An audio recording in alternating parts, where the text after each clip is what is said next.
আসসালামু আলাইকুম। আবারও নতুন একটা ভিডিওতে আপনাদের সবাইকে স্বাগতম। আশা করছি পুরোটা সময় জুড়ে আমার সাথেই থাকবেন। পৃথিবী, মহাবিশ্ব ও মানব সভ্যতার যেমন একদিন সূচনা হয়েছিল, তেমনি একদিনের পরিসমাপ্তিও ঘটবে।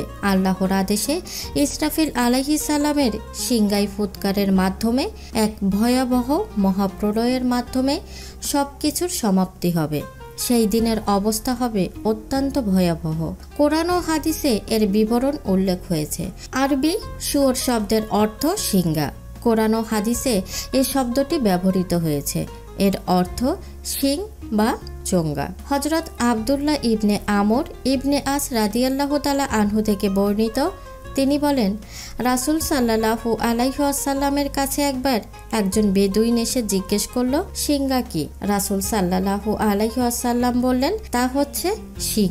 কিয়ামতের সময় তাতে ফুৎকার দেওয়া হবে। তিরমিজি হাদিস নম্বর 2430, মুসনাদে আহমদ হাদিস নম্বর 6507। হযরত আবু হুরায়রা রাদিয়াল্লাহু তাআলা আনহু থেকে বর্ণিত, রাসূল সাল্লাল্লাহু আলাইহি ওয়াসাল্লাম বলেন, সিংহায় ফুৎকার দেওয়ার দায়িত্বে নিয়োজিত ফেরেশতা ইসরাফিল আলাইহিস সালাম প্রথম দিন থেকেই সিংহায় নিয়ে তটস্থ হয়ে আছেন। ভীত সন্ত্রস্ত অবস্থায় আরশের দিকে লক্ষ্য রাখছেন কখন তাকে আদেশ দেওয়া হবে। আদেশ দেওয়ার সঙ্গে সঙ্গেই তিনি তার দায়িত্ব পালন করবেন। তিনি এমনভাবে তাকিয়ে আছেন, তার চোখ দুটো যেন দুটি ঘূর্ণায়মান নক্ষত্র গোলক। পৃথিবীর জনজীবন খুব স্বাভাবিকভাবেই চলতে থাকবে। হঠাৎ একদিন সিংহার আওয়াজ বেজে উঠবে। হাদিসে এসেছে, হযরত আবু হুরায়রা রাদিয়াল্লাহু তাআলা আনহু থেকে বর্ণিত, রাসূল সাল্লাল্লাহু আলাইহি ওয়াসাল্লাম বলেন, সূর্যের উদয় হয় এমন সব দিনের ভেতর সবচেয়ে উত্তম দিন হচ্ছে শুক্রবার। এদিনে আদমকে সৃষ্টি করা হয়েছে। এদিনেই তিনি জান্নাত থেকে বের হয়ে পৃথিবীতে আগমন করেছেন। এদিনেই তার তওবা কবুল করা হয়েছে এবং এদিনেই তিনি মৃত্যুবরণ করেন। এদিনেই কিয়ামত সংঘটিত হবে। নাসাই হাদিস নম্বর 1430, মুসনাদে আহমদ হাদিস নম্বর 10303। সেদিন সকালে লোকেরা আপন আপন কাজে ব্যস্ত থাকবে, অর্থাৎ সূক্ষ্ম তবে দীর্ঘ একটি আওয়াজ সবাই শুনতে পাবে। সব স্থানের মানুষ সমানভাবে এই আওয়াজ শুনবে। সবাই অবাক হয়ে ভাববে, এই আওয়াজ কিসের, কোথা থেকে আসছে? সে আওয়াজ ক্রমেই হালকা থেকে কঠিন ও বজ্রপাতের মতো উঁচু ও তীব্র হতে থাকবে। এর কারণে মানুষের মাঝে ভীষণ অস্থিরতা ও উৎকণ্ঠা দেখা দেবে। যখন আওয়াজ পুরোপুরি তীব্র হয়ে যাবে, তখন মানুষ ভয়ে ছোটাছুটি করতে থাকবে। যার যার কাজ ফেলে পরিবারের লোকেদের কাছে যাওয়ার চেষ্টা করবে। কিন্তু পরিবার আপনজনদের সঙ্গে সাক্ষাতের আগেই কিয়ামত সংঘটিত হয়ে যাবে। আল্লাহ তাআলা বলেন, তারা তাদের সম্পদের ওসিয়ত করার এবং নিজেদের পরিবারের কাছে ফিরে আসার অবকাশও পাবে না। সূরা ইয়াসিন আয়াত 49। হাদিসে এসেছে, রাসূলুল্লাহ সাল্লাল্লাহু আলাইহি ওয়াসাল্লাম বলেন, প্রথম যে ব্যক্তি সিংহার আওয়াজ শুনবে, সে তার উটের পানি পান করার জন্য হাউজ মেরামতে ব্যস্ত থাকবে। এমতাবস্থায় সে সিংহার আওয়াজ শুনতে পাবে এবং বেহুশ হয়ে পড়বে। মুসলিম হাদিস নম্বর 2940। অন্য হাদিসে এসেছে, কিয়ামত অবশ্যই কায়েম হবে। তা এমন হবে যে কাপড়ের দোকানে ক্রেতা বিক্রেতার সামনে কাপড় দেখার জন্য মেলে ধরবে, কিন্তু দরদামও শেষ করতে পারবে না, কাপড় গোটাতেও পারবে না। এক ব্যক্তি দুধ দহন করে ঘরে নিয়ে বসবে, কিন্তু তা পান করতে পারবে না। এক ব্যক্তি হাউজ মেরামত করবে, কিন্তু তা থেকে পানি পান করতে পারবে না। এক ব্যক্তি লোকমা তুলবে, কিন্তু তা মুখে দিতে পারবে না। এমন অবস্থায় কিয়ামত কায়েম হবে। সহিহ বুখারী হাদিস নম্বর 6506। অর্থাৎ পৃথিবীর মানুষ স্বাভাবিক জীবনযাপন করতে থাকবে। এমন সময় আকস্মিকভাবে পৃথিবী ধ্বংসের বাঁশি বেজে উঠবে। আল্লাহ তাআলা বলেন, যখন সিংহায় ফুঁক দেওয়া হবে, সেটা হবে অনেক কঠিন দিন। সূরা মুদ্দাসির আয়াত 8 থেকে 9। আরও বলেন, সিংহায় ফুঁক দেওয়া হবে, ফলে আল্লাহ যাদেরকে ইচ্ছা করেন তারা ছাড়া আসমান সমূহে যারা আছেন এবং পৃথিবীতে যারা আছে সবাই বেহুশ হয়ে পড়বে। সূরা জুমার আয়াত 68। আরও বলেন, যখন সিংগায় ফুঁক দেওয়া হবে একটি মাত্র ফুঁক, তখন জমিন ও পর্বতমালাকে উড়ানো হবে। মাত্র একটি আঘাতে সব চূর্ণ বিচূর্ণ হয়ে যাবে। ফলে সেদিন মহাপ্রলয় সংঘটিত হবে, আসমান বিদীর্ণ হয়ে যাবে। সেদিন তা হয়ে যাবে দুর্বল, বিক্ষিপ্ত। ফেরেশতারা আসমানের বিভিন্ন প্রান্তে থাকবে। সেদিন তোমার রবের আরশকে 8 জন ফেরেশতা তাদের ঊর্ধ্বে বহন করবে। সেদিন তোমাদেরকে উপস্থিত করা হবে, তোমাদের কোনো গোপনীয়তাই গোপন থাকবে না। সূরা আল হাক্কা আয়াত 13 থেকে 18। সেদিন জমিন ও পর্বতমালা প্রকম্পিত হবে এবং পাহাড়সমূহ চলমান বালুকা রাশিতে পরিণত হবে। সূরা মুজাম্মিল আয়াত 14। সেদিন ভূপৃষ্ঠ অনেক ভয়ঙ্করভাবে দুলতে থাকবে। ভূমিকম্পের ভয়াবহতায় মাটির নিচ থেকে সব স্বর্ণমুদ্রা বের হয়ে যাবে।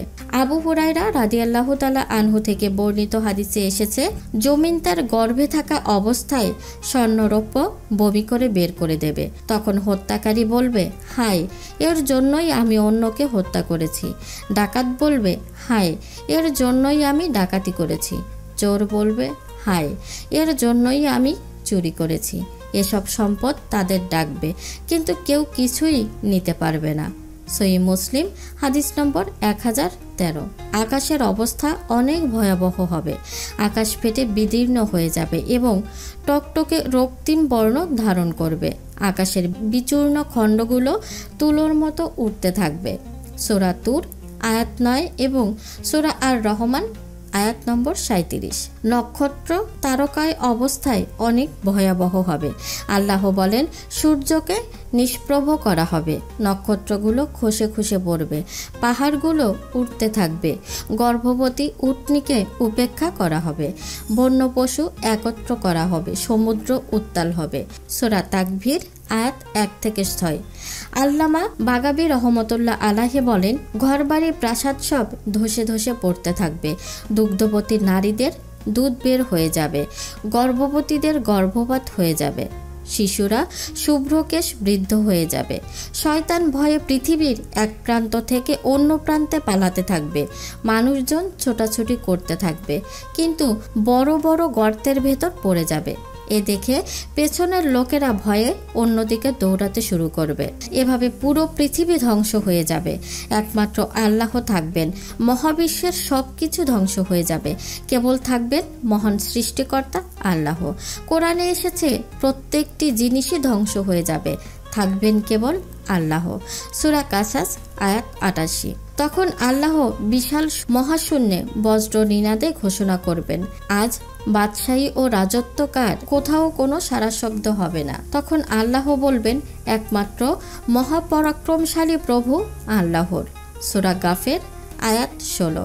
হাদিসে এসেছে, হযরত ইবনে ওমর রাদিয়াল্লাহু তাআলা আনহু থেকে বর্ণিত, তিনি বলেন, কিয়ামতের সে সময় আল্লাহ 7 আসমান ও জমিনকে মুঠোর মধ্যে গুটিয়ে নেবেন। তারপর ডান হাতে পেঁচিয়ে ধরে ঘোষণা করবেন, আমি বাদশাহ। কোথায় পৃথিবীর বাদশারা?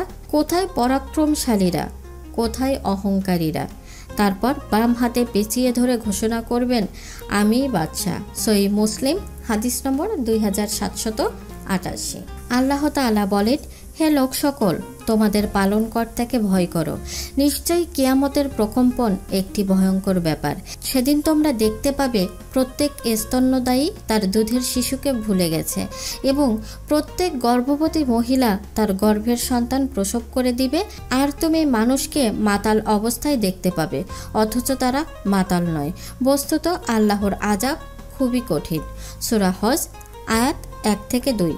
অতঃপর যতক্ষণ আল্লাহ চাইবেন ততক্ষণ তারা উক্ত ভয়াবহ অবস্থার মধ্যে অবস্থান করতে থাকবে। আমরা আল্লাহ তাআলার কাছে সিরাতুল মুস্তাকিম প্রার্থনা করছি এবং আমরা প্রার্থনা করছি তিনি যেন আমাদেরকে ওই সব লোকের মধ্যে গণ্য করেন যাদেরকে ভয়াবহ আতঙ্কে কোনো প্রকার চিন্তিত করবে না এবং যাদেরকে ফেরেশতাগণ নিরাপত্তা দিয়ে বলবেন, এটি হলো সেই দিন যার ওয়াদা তোমাদের সাথে করা হয়েছে। সহিহ বুখারী হাদিস নম্বর 2411, সহিহ মুসলিম হাদিস নম্বর 2373। ভিউয়ার্স, আজ এ পর্যন্তই। আশা করছি আজকের এই ভিডিওটি আপনাদের ভালো লাগবে। আর যদি ভালো লেগে থাকে তাহলে অবশ্যই আমার চ্যানেলের সাথেই থাকবেন। পরবর্তী আবারও নতুন একটা ভিডিও দেখার আমন্ত্রণ জানিয়ে আজকের মতো এখানেই শেষ করছি। আল্লাহ হাফেজ।